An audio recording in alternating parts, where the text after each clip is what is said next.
जगत में जो भी हो रहा है अगर वो परमात्मा को अस्वीकार है तो वो होगा ही नहीं। एक बात, वो हो कैसे सकता है?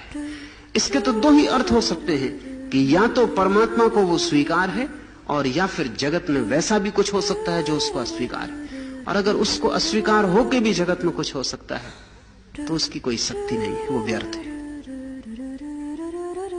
और अगर उसके विपरीत भी कुछ हो सकता है तो उस नपुंसक परमात्मा को पाकर भी क्या करिएगा?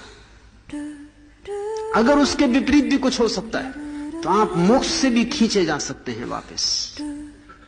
परमात्मा के विपरीत कुछ भी नहीं हो सकता।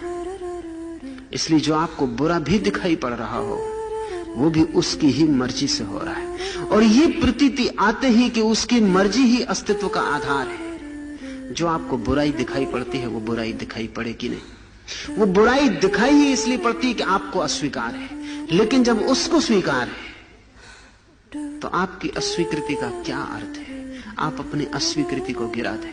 लाओस से कहता है असंख्य वस्तुएं उसी से जीवन ग्रहण करती, सभी कुछ उसी से जीवन ग्रहण करता है।